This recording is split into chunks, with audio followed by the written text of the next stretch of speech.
સાહેબ નથી ક્યાં ગયા?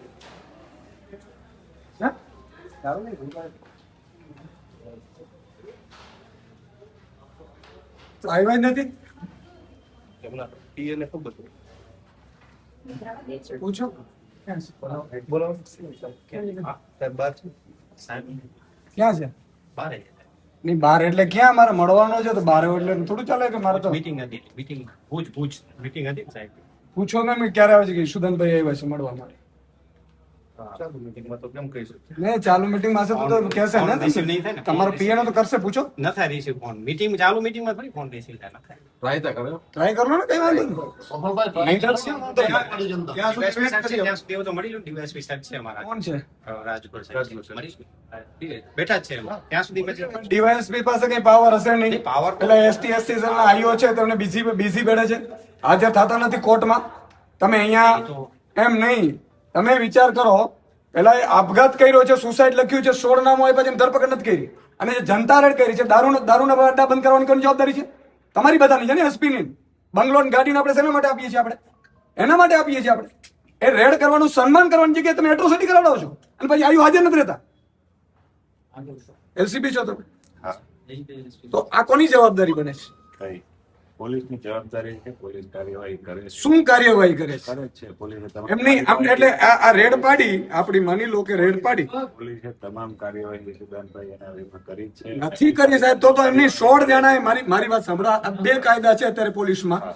એક છે ભાજપના ઈશારે ચાલનારો કાયદો અને બીજો છે આમ જનતા માટેનો કાયદો. આજે કાયનાતબેન અને એ લોકોનો વાક શું હતું? ત્યાં ગયા, રેડ પાડી. તમારે સન્માન કરવું જોઈએ ભાઈ. કાલે હું વિજિલન્સ ને કહીશ, વિજિલન્સ અહીં અડ્ડા ઉપર આવશે, તમારા બધા પીઆઈ સસ્પેન્ડ થઈ જશે બધા. તમને નથી ખબર પડતી? એની કાર્યવાહી કરી છે, એનો ગુનો દાખલ કર્યો છે. ફરિયાદીને કોણે કીધું છે? એને તમારા માણસે કીધું છે. તમને હું પ્રૂફ કરાવી દઉં. તમારા જે માણસ અડા ચડાવડાવે છે એને કરાવડાવી છે. અને બીજું કે શોર્ટ એમની આ આપઘાત કર્યું છે અને સુસાઇડ નોટમાં કેટલા નામ લખ્યા છે? 18 જણા નામ લખ્યા છે. 16 જણા ભાજપના છે, તમે પકડા જ નથી. કેવું ન હોય અરે પણ આ ઓફિશિયલી છે ભાઈ. બધા ઓલી બધા એલિગેશન પોલીસના તમામ આયુ કેમ હાજર ન રહીએ? દરેક વખતે એમ કે ભાઈ હોય એટલે આયુ હાજર ન રહીએ. આ જ એટ્રોસિટી તમને હું કહું કે 4 લોકો ઉપર થયેલી છે આ પહેલામાં, એની હજી સુધી ધરપકડ નથી થઈ. આ એટ્રોસિટીમાં તરત રાતોરાત ધરપકડ થઈ ગઈ. તમારે ટાઈમ તો આપવું જોઈતું હતું. એસપી ને લખે છે, કાયનાતબેન લેટર લખે છે કે સાહેબ મને ખોટી રીતે ફસાવે છે, તો એસપી ની જવાબદારી બની કે નથી બનતી? આ એસપી શ્રીએ મારે કહેવું છે કે આપણે બંધારણના સોગંદ લઈને આવ્યા છીએ. તમે યાર આવી રીતે કરશો તો કોણ તમારા ઉપર વિશ્વાસ કરશે? આવો ડીએસપી શ્રીને મળો મને. જી સર મોટી ફરિયાદો થાય, મોટી ફરિયાદો પછી માનો કે જનતા ઉપર આપણે જનતાને દારૂ કાંડા ઉપર રેડ કરી તો કાર્યકર્તાનું સન્માન કરવું જોઈએ. હું તો સન્માન કરું, પણ આ તો સન્માન તો દૂર, એને એટ્રોસિટીમાં આપણે કેસ કરાવડાવીને એટ્રોસિટીમાં ફરિયાદ થાય છે ને ઈ જ સેકન્ડે ઉપડી જાય છે એટ્રોસિટીમાંથી. એસપી શ્રીને લેખિતમાં આવે છે કે સાહેબ મને કોઈ એટ્રોસિટીમાં ફસાવવાની કોશિશ કરે છે. સાહેબ એટ્રોસિટીનો દલિતો એસટી એસસી સમાજ માટેનો કાનૂન વ્યવસ્થા છે, એને પ્રોટેક્શન માટે. આવી રીતે સુપ્રીમ કોર્ટ સુધી જાય છે એટ્રોસિટીના કેસમાં, ફરી એમ કે સુપ્રીમ કોર્ટ કે ભાઈ આ ખોટો છે, આ ખોટો છે, ખોટો છે, કાયદો ઉઠો બનાવી દેશે એમનું સમાજ. તો એ સમાજને પણ કેટલું નુકસાન છે. બીજું કે આ વસ્તુ થયા પછી, ધરપકડ કર્યા પછી આયો હાજર ન રહી, મરજી પડે ત્યારે આયોની મીટિંગ આવી જાય. આયોની દીકરી હોત તો શું થાય? એસપી ની દીકરી હોત તો ત્યાં એટ્રોસિટીમાં. આ તો બહુ દુઃખદ કહેવાય યાર. અને કોના ઈશારે થાય? તમે ભાજપનો કયો નેતા મને ફોન કરો, હું કહી દઉં એને. હમણાં તમારી અહીંયા પગે પડીને તમને કહી દે ભાઈ એને છોડી દો. આવી રીતે ચાલશે. અને બીજી વસ્તુ કે જે બ્રાહ્મણ સમાજનો યુવાને આપઘાત કર્યો છે, 18 નામો છે સુસાઇડમાં, 16 નામો ભાજપ વાળા છે, એક ધરપકડ નથી થતી. અને આ એટ્રોસિટીમાં રાતોરાત તો કાયનાતબેન ટીમની ધરપકડ કરી લે છે, ખુલ્લેઆમ બોલે છે પેલા લોકો. એટલે કાનૂન શું? આપણે કાનૂન શેના શપથ લઈએ? 30 વર્ષની ભાજપની સરકાર હોય તો એનો મતલબ નથી કે આપણે કાર્યકર્તા બની જઈએ. મારે એસપી શ્રીને એ જ કહેવું છે. તે દિવસે એસપી શ્રીને ફોન કર્યો છે કે ઈશુદાનભાઈ હમણાં 2 મિનિટમાં તમને જવાબ આપું, 2 મિનિટમાં જવાબ આપું. આ શું થઈ રહ્યું? શું 2 મિનિટમાં આપણે જવાબ આપીએ? એની ધરપકડ કરીને ખોટી ફરિયાદ કરી દીધી. અને આજે 11 વાગે થવાનો, જો 3 વાગે થવાનો, આયુ હાજર નથી થતો. અને દર વખતનું છે. મરજી પડે ત્યારે જયારે કોઈ સામાન્ય જનતા હોય એટલે આયુને ગુમ થઈ જાય. તમારે ભાજપનો નેતાને ધરપકડ થાય, આયુ હાજર ન રહ્યો જોઈએ, બીજે દિવસે બદલી કરી નાખે છે ડાંગમાં. તમારો ભાજપ આ તમારો શબ્દ થોડો વ્યાજબી નથી લાગતો. હા તો સાહેબ તમે મને કહો, મને ઓળખો કદાચ નહીં ઓળખો, પણ હું આપને ઓળખું છું. આજે તમારો શબ્દ છે કેટલી ને, પીડા હશે મને. અમે આપની પીડાને અમે સમજી શકીએ છીએ, પણ આજે તમારો જે પછી રાજકીય પાર્ટીનું નામ લો છો ને, એટલીસ્ટ મારી સામે તો આજ નહીં. કેમ કે તમે માની લો કે તમારો આજે- શબ્દ એ થોડો ગેરવ્યાજબી લાગે છે. હું શું કહું સાહેબ, તમારી પાર્ટી- સાંભળો સાહેબ, તમે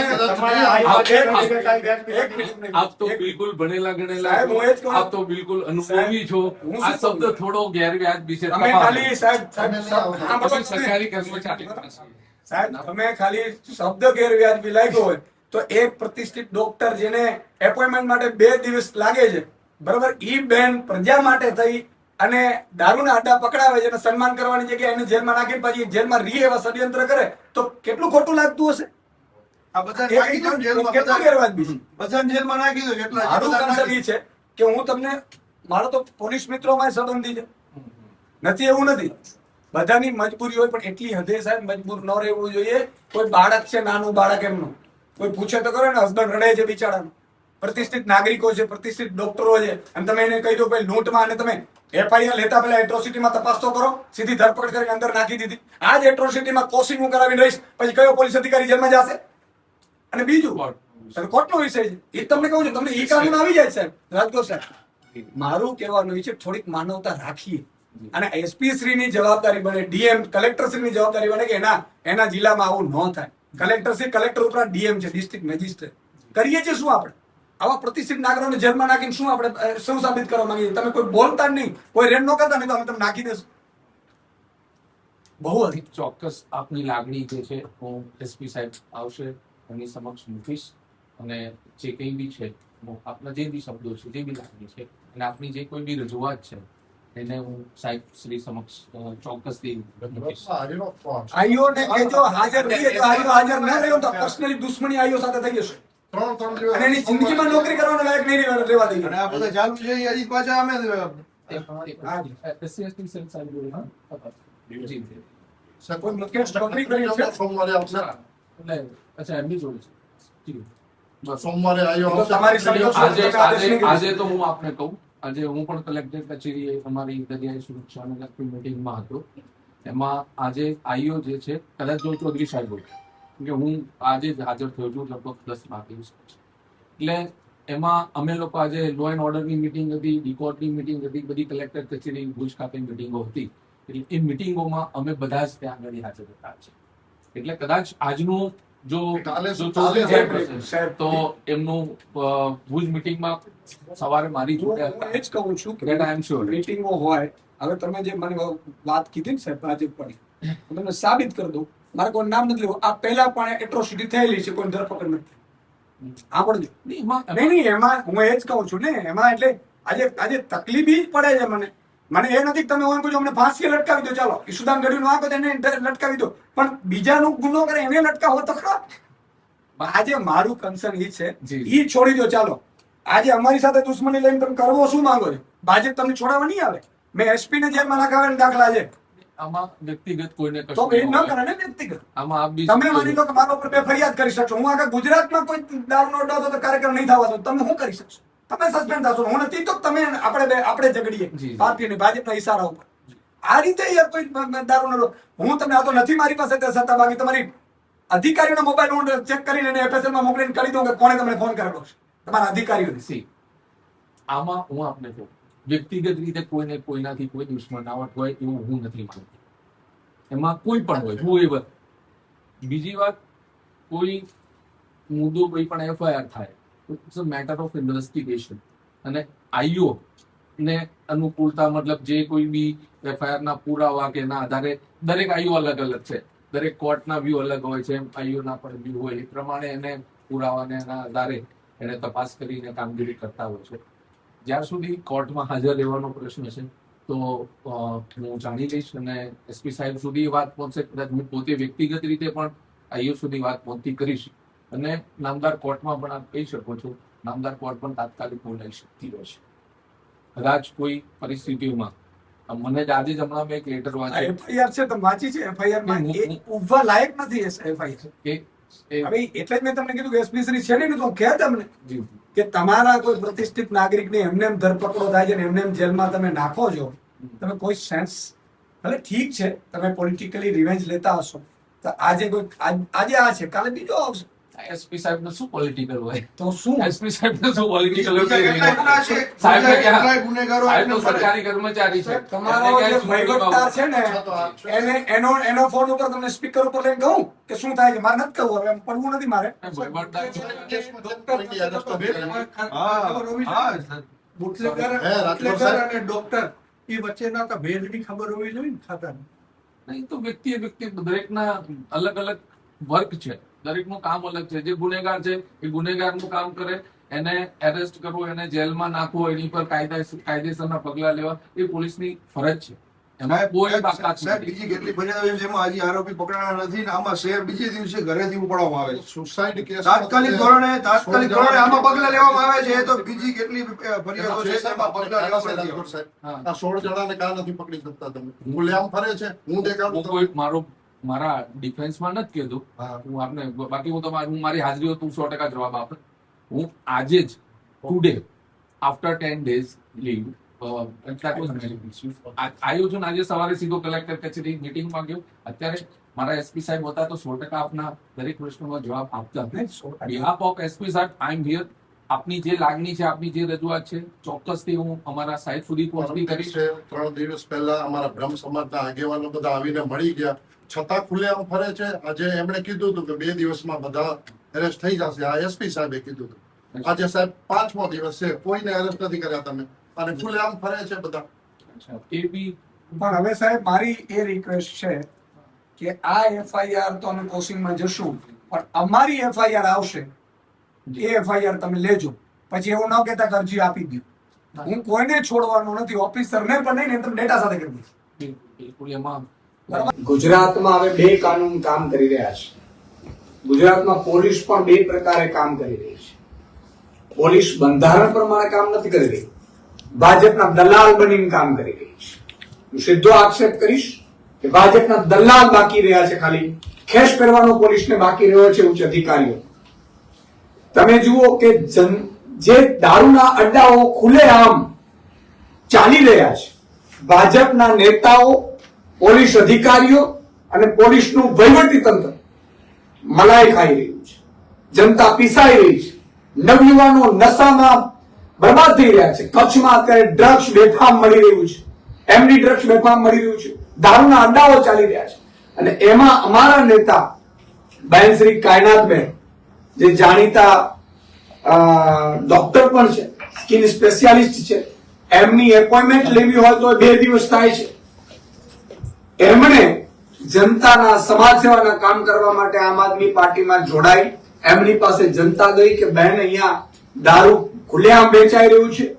દારૂના અડ્ડાઓ પર બહેનશ્રીને અમારા કાર્યકર્તાઓએ જનતા રેડ કરી. ત્યારે ફેસબુક લાઈવ હતું. એ લાઈવમાં આખું વિડીયો બતાવે છે કઈ રીતે દારૂના નશેડીઓ ત્યાં બેઠા છે, દારૂ પીવે છે, દારૂ વેચાય છે. અને આ કામ કોનું છે? કચ્છ પૂર્વ એસપી અને એના અધિકારીઓ પગાર લે છે કે દારૂ કચ્છમાં ન ચાલે એટલા માટે. અને એટલા માટે કચ્છ એસપી ને બંગલો આપવામાં આવ્યો છે, ગાડી આપવામાં આવી છે. પણ દુઃખ સાથે કહેવું પડે છે, કચ્છ એસપી દારૂના અડ્ડાઓ બંધ કરાવવામાં રસ લે છે કે દારૂના અડ્ડા જે બંધ કરાવવા જાય એને જેલમાં પૂરવામાં રસ લે છે. મારે દુઃખ સાથે કહેવું પડે છે કે આ પોલીસની વર્દી ઉપર કાળો દાગ લગાડી દીધો છે આ કચ્છની પૂર્વ પોલીસ. અને આ જે એસટી એસસી એક્ટ છે, એટ્રોસિટી, એ કોઈ પણ સાચા દલિત સમાજના અનુસૂચિત જાતિ જનજાતિના લોકોને પ્રોટેક્શન માટે છે કે કોઈ એમની જાતિગત ટિપ્પણી ના કરે. પરંતુ ભાજપ અને ગુજરાતની પૂર્વ કચ્છ પોલીસ જાણે આ કાયદાને બુઠ્ઠો બનાવવા માટે એક ષડયંત્ર ઘડી કાઢ્યું. મેં સાંભળ્યું છે કે પોલીસના દબાણવશ ત્યાં બુટલેગર હતા, એમના સંબંધીએ એટ્રોસિટીની ફરિયાદ અમારા આગેવાનો સામે કરી. એટ્રોસિટીની ફરિયાદ કરે છે. મેં અધિકારીઓને પણ વાત કરી. અધિકારીઓનો જે એઝ યુઝ્યુઅલ જવાબ હોય, જે ખરેખર ભારતની જનતા માટે ખરેખર આઈએસ આઈપીએસો જાણે ચડી બેઠવા માટે આવ્યા છે, આપણા માટે રક્ષણ માટે આવ્યા છે કે નહીં, દલાલીઓ કરવા માટે આવ્યા છે, ખબર નથી પડતી. એમણે જાણે એઝ યુઝ્યુઅલ मैं देखता हूं મેં કરતા હું, તમારી નજર વગર કશું થતું નથી, મારે દુઃખ સાથે કેવું પડે છે. અને હું જયારે ફોન કરતો હોઉં તો હું એ આશા સાથે કરતો હોઉં તમે બંધારણનું પાલન કરો, તમે કાયદાઓનું પાલન કરો. આ જે રીતે એટ્રોસિટીની ફરિયાદ કરવામાં આવે છે 9 તારીખે, 9 તારીખે પાછું આરોપ જે કથિત નામો હતા એફઆઈઆર માં, કાયનાતબેન તમામને ઉપાડી લેવામાં આવે છે, ઘરેથી ઉપાડી લેવામાં આવે છે. કાયનાતબેન આગલા દિવસે એસપી ને, પૂર્વ કચ્છ એસપી ને એપ્લિકેશન આપી છે. મને એમણે મોકલી, મેં વાતે કરી હતી અને એમણે કહ્યું હતું કે મારી વિરુદ્ધ ષડયંત્ર રચાય છે એટ્રોસિટીની ફરિયાદ લો. કોઈ પોલીસ વાળા હતા, કોઈ જે ધંધામાં ભાગીદાર હતા, તો તેના આશ્રયથી ધંધો ચાલતો હતો, આ બધા લોકો હપ્તા ખાતા હોય તો જ આવું બની શકે. એમણે આખું ષડયંત્ર કર્યું. મારે હર્ષભાઈ સંઘવીને, ભૂપેન્દ્રભાઈ પટેલને પૂછવું છે કે પૂર્વ કચ્છ એસપી ને આખી ગેંગ અહીંયા દારૂના અડ્ડાઓ બેફામપણે ચાલતા હોય ને એના ઉપર જનતા રેડ પાડે છે ને એનામાંથી એટ્રોસિટીની ફરિયાદ થાય. તમે એવું ઘાસ ખાવા માટે બેઠા છો? તમારે રાજીનામા આપી દેવું જોઈએ. તમારે જો બહેન દીકરીઓની સુરક્ષા ન કરી શકતા હો અને દલિત સમાજ માટે જે કાયદો બનાવવામાં આવ્યો છે અને પ્રોટેક્શન માટે, સુરક્ષા માટે, એ કાયદાનો દુરુપયોગ પોલીસ કરી રહી છે. અને આપણે જોઈ રહ્યા છીએ ગુજરાતની બહેનો સુરક્ષિત નથી. એમ આ ભાજપનો રાજ છે. આવું તો અમને જોયું નહોતા. એટલું નહીં, મોટા ભાગની જે એટ્રોસિટીની ફરિયાદ સુપ્રીમ કોર્ટમાં ગઈ છે એમાં ઘણી જગ્યાએ એવા નોંધ કરવામાં આવ્યું છે કે એટ્રોસિટીની ફરિયાદ ખોટી થઈ છે. એનો અર્થ એ થયો કે ભાજપના રાજમાં ભાજપ વાળાના હપ્તાઓ બનતા છે. મેં સાંભળ્યું છે કે ઘણા લોકો અહીંયા જે ચૂંટાયેલા પાંખ છે એ મોટા પ્રમાણમાં કચ્છમાં ધંધાઓ લઈને બેઠી છે. એ ધંધાઓ એના બંધ ન થાય એટલા માટે જે લોકો ધંધાની સામે અવાજ ઉઠાવે છે એને ખોટી ફરિયાદો કરાવડાવીને જેલમાં નાખવામાં આવે છે. અને સુપ્રીમ કોર્ટે જે ટિપ્પણી કરી છે એનાથી એ પ્રસ્થાપિત થાય છે કે દલિત સમાજ માટે, એસટી એસસી સમાજ માટે, પ્રોટેક્શન માટે જે કાયદો બનાવવામાં આવ્યો છે, વારંવાર આવી ખોટી ફરિયાદો થાય તો સુપ્રીમ કોર્ટ સુધી જાય અને સુપ્રીમ કોર્ટ એમ કહેતી હોય કે આ કાયદાનો દુરુપયોગ છે તો કાયદો બુઠ્ઠો બની જાય. એટલે ભાજપ દલિત સમાજ માટે પણ ઘાતક રૂપ છે. કાયનાતબેન કે બીજા અમારા જેટલા પણ અહીંયા આગેવાનો છે એ જનતા રેડો ચાલુ રાખશે. અને હું તો અહીંથી કહેવા માંગુ છું કે આખા ગુજરાતમાં અત્યારે અમે જે ઉમેદવારો સિલેક્શનનું ચાલી રહ્યું છે એ પત્યા પછી આખા ગુજરાતમાં આમ આદમી પાર્ટીના લીડરો જનતા રેડ કરશે દારૂના ઉપર. આખા ગુજરાતમાં તમારામાં તાકાત હોય તો 50,000 લોકોને તમે જેલમાં નાખી દેજો. હું જોઉં છું કે હર્ષ સંઘવી, ભૂપેન્દ્ર પટેલની પોલીસમાં, સિંગલ પોલીસમાં કેટલી તાકાત છે. એમણે આજે આપઘાત કર્યો છે એને ન્યાય અપાવી શકતા નથી. ભાજપ વાળા જોગે તો આ લોકો ધ્રુજે છે. ભાજપ વાળા જોડે તો પટ્ટા ઢીલા થઈ જાય છે. ભાજપ વાળાને પકડવા જતા છે તો ડરે છે.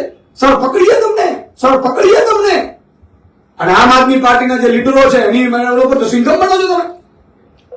આ સાબિત થાય છે ને. અહીંયા જ કેસ બન્યો ને આપઘાતનો, અહીંયા જ બન્યો છે. અને તમને બધાને પત્રકારોને ખબર, તમારા ખરેખર સવાલ કરવું જોઈએ કે બીજા 14 જણા કેમ પકડાયા નથી ભાઈ. એનો મતલબ એ થયો કે કાનૂન વ્યવસ્થા ભાજપના નેતાઓના ઈશારે ચાલી રહી છે. હવે ભાજપનો નેતા આઈઓને ફોન કરે તો કોર્ટમાં હાજર નહીં આવ્યો, બાકી ન રહીએ.